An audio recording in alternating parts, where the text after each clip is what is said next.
let's do a short introduction. Who you are, what you do. Okay, my name is Vincent, or One Down. That's what I'm known as.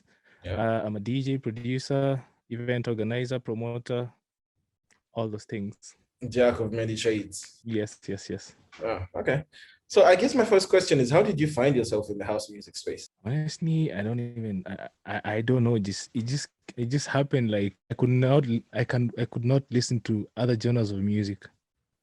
I Is tried, but I would always find myself just veering off to house music. my question is, when you say that you've never listened to anything else, is something that started when you were a child?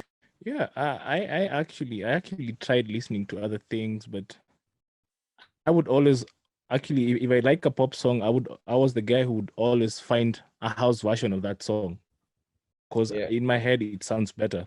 Well, it definitely does. There's no question about that. Uh,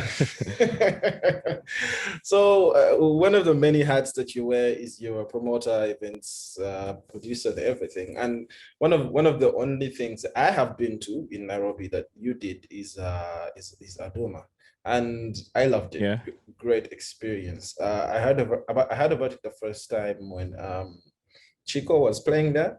I think yeah. it was a while ago. I don't remember when that was, but my question is, how have you been able to sustain the growth of that, especially because of the situation that we're in? Honestly, it's just finding ways around it. Sometimes we've had to like shut down a Duma and not do a Duma for a few months because of the lockdown. But in Kenya, there's a bit of leeway. Like at least our clubs are open, so you just have a small intimate Aduma with just your diehard fans. That's how we've been able to do it. But now we're trying to get out of that a bit more. We're now having shows with higher number, but it's working in collaboration with the government here. Yeah. All right. So I guess my next question to you will be, with the current restrictions in all over the world, not just Uganda, not just Kenya, even in Cape Town, Okay. how Okay. what do you imagine the industry is going to be? Because there is no defined time when this is going to end. I mean, for maybe for people in Europe, there's a kind of a defined time, but for us there isn't. And how has that affected us as an industry, and where do you see us going as an effect of that? It's actually that's a really good question because it's one I've been thinking about myself. Like, what's the direction with this? Because to be honest with you, I've gotten to the point where I question myself as an artist. I'm like, does being an artist make sense anymore? Should I like just quit and I don't know become I don't know a lawyer or something just to do away with music? But I think it's now for us to push back because honestly, I don't think the person who just sits there and announces clubs or closed, no gatherings. I don't think they know our side of life. I don't think they do. Well, do you think that well, for certain collectives like Seco or Boiler Room or even Madoras in the House now, do you think that it is the Mhm. time for us to explore, as East Africans, even Africans as a whole, to explore going into doing what Seco, for example, does, recording sets in exotic locations? Because we had, as earlier you were mentioning something about tourism, and I feel like that's a way to loop it into that.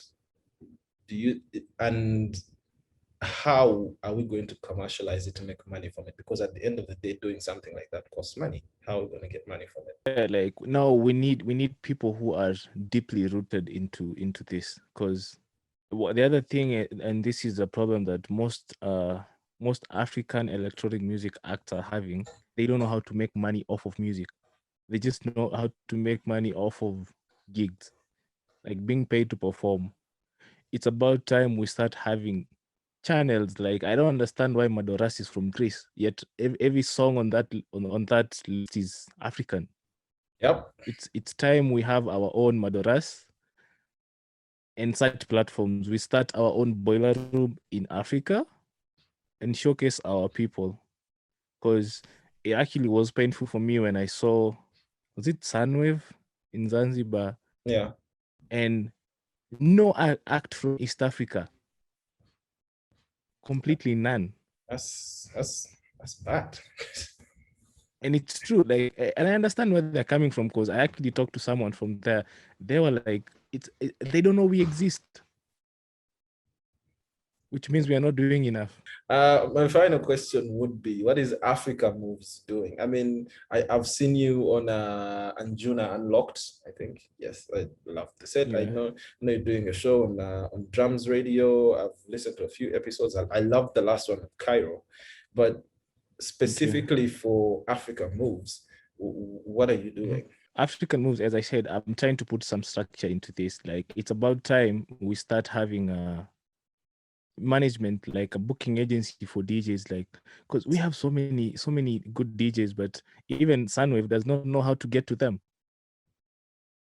That's sad. Like, me and you know, like, we have DJs who can pull a huge crowd in East Africa, electronic music acts. True. But there are no structures to get to them. So unless we have probably a marketing agency or the artist management agency to book them via, that's the only way those big international, these are all things I learned from now working with Anjuna. Those people like take music seriously. Yeah, like for me, it took me like shutting down a whole company that was working in a different industry to start all this. I don't think we need more people like me. Yeah. I hope they're coming. I Can't do this alone. I'm praying for the same. All right, man. It's been great hosting you. Thank you so much. I hope we can have other conversations in the future. I definitely will hit you up when I'm in Nairobi. Yes, please. Let's link up. Let's do some ADUMA stuff. All right. Thank you.